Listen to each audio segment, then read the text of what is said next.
Chapter 8. Memory, the Brain and PTSD.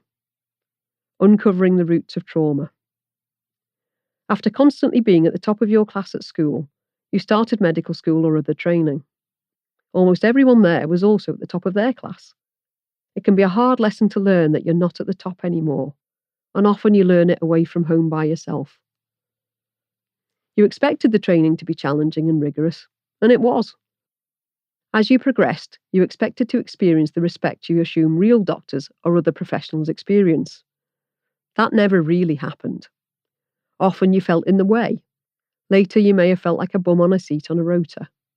You can't fight every little fight, and the job is hard enough. So you kept your head down and kept going most of the time.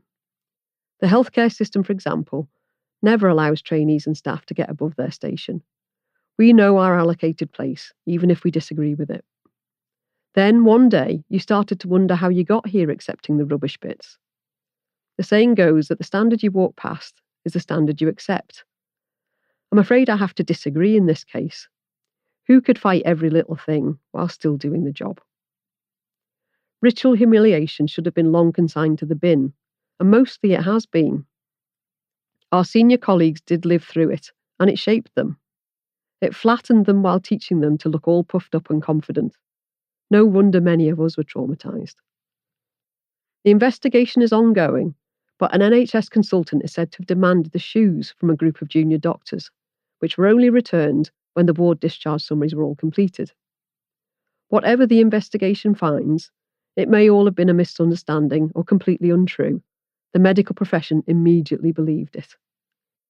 This environment should never have existed. Whoever believed that ritual humiliation helped students learn.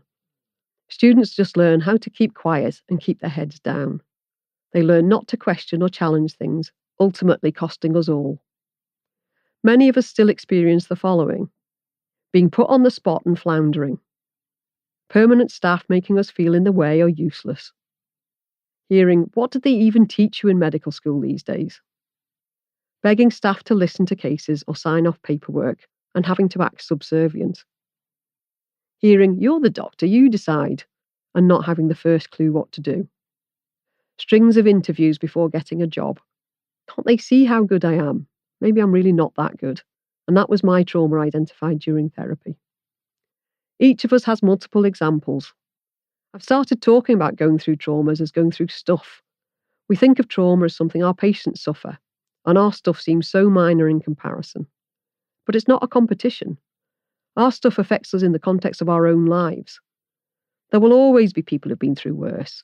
That doesn't invalidate anyone else's experiences. The degree of trauma often relates to how embarrassed or humiliated we feel at that moment. It also relates to how much we can accept or rationalise it at the time. Every time we're triggered, we embed more and more of those same negative feelings and reactions we had to those memories. We may or may not immediately remember these episodes behind the trauma.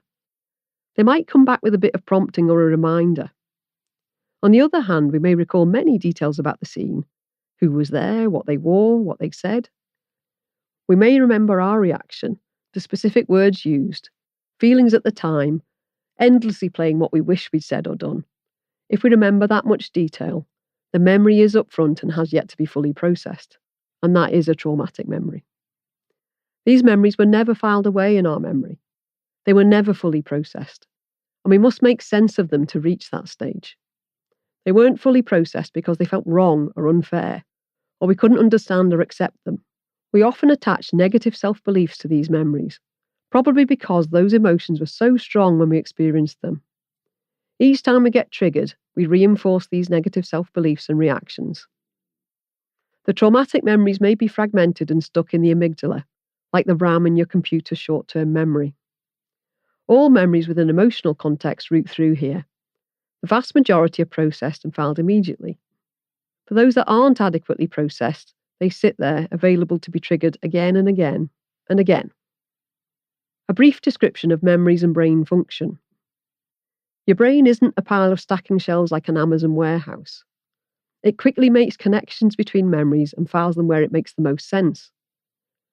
REM sleep, or rapid eye movement sleep, is where we usually process memories from the day and file them through the hippocampus to the neocortex, the library of memories. The brain replays them at a normal speed, first in relative quiet, the memory moving into dreams if it doesn't get filed already. Those off-the-wall dreams are how we make sense and connections from our daily experiences.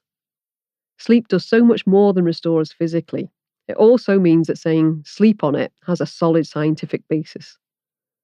Those who suffer what we'd recognise as PTSD, or CPTSD or complex PTSD, often can't relax enough to sleep, so they miss opportunities to make sense of things. If you're interested in what sleep does, look into glymphatics, how the brain gets rid of waste as we sleep. It's fascinating. Many of us are familiar with the chimp paradox. It describes our instinctive chimp-like reactions and how to manage them. We can react immediately based on previous experiences and biases, or respond slowly and think through our reactions. We can think of the brain becoming more developed as impulses pass through it. The least developed reptilian part, the brainstem, regulates breathing and other life functions. Moving further through, the more developed limbic system regulates emotional reactions. All memories must pass through here. Processed memories pass through the amygdala, where the processing is assessed. Those memories sufficiently processed are allowed to pass through and along to the hippocampus.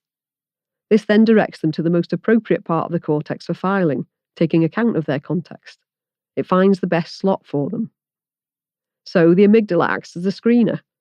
The hippocampus is like a Google map route to individual slots in the library. The cortex serves as the library or hard drive, whose memories we can choose to recall.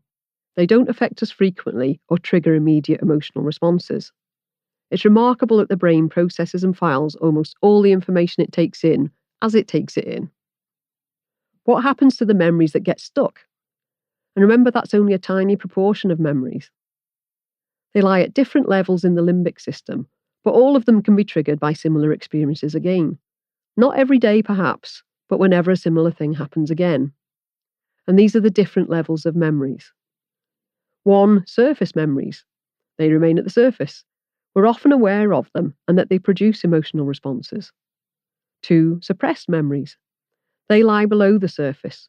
We may or may not be fully aware of them producing emotional responses. However, we do remember the memory if we're helped to remember it. 3. Repressed memories. These lie buried and possibly fragmented. Repressed memories trigger emotional responses and we have no conscious awareness of them.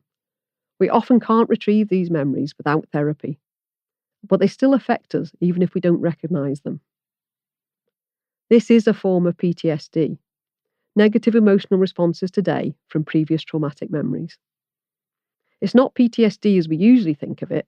It's not due to bombs, war, or natural disasters, but the process is much the same. Even many years later, processing these memories allows us to move on.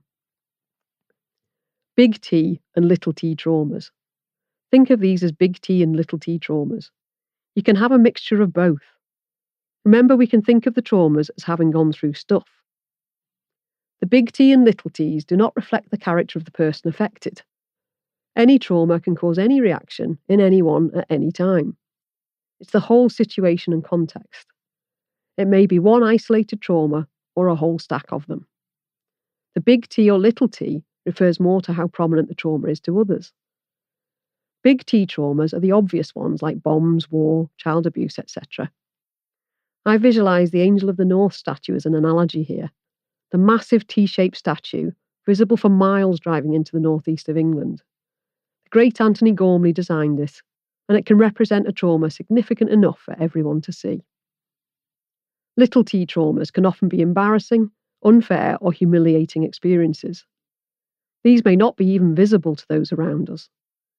There may be one incident. More likely there's quite a few incidents. Those around might not have noticed anything if we'd asked others what happened. That's what makes it a little t trauma, not the pain it causes to the sufferer. Everyone at the scene of an accident might be affected. You being humiliated on a ward round might affect no one except yourself. However, there is increasing evidence that this culture deeply affects those watching in the short and longer term. It also critically directly impacts patient safety. Culture's another zeitgeist in the Civility Saves Lives campaign, where staff not being civil stops communication and costs lives. So to a large extent, it is a measure of whether the trauma is personalised or more generalised, rather than the magnitude of the trauma. However, we could even measure that. Another Anthony Gormley installation is a helpful analogy here. It's also coincidentally just along the beach from me, another place at Crosby Beach. It's an installation of 100 life-sized iron casts of Gormley's own body looking out to sea. Some are submerged as the sea comes in, while others are still visible. It's like a group of traumas, some more superficial or buried than others. People nearby can see them, but you don't see them from far away. Hopefully, you can now better understand how the brain manages memories and how to use that to find and treat traumatic memories.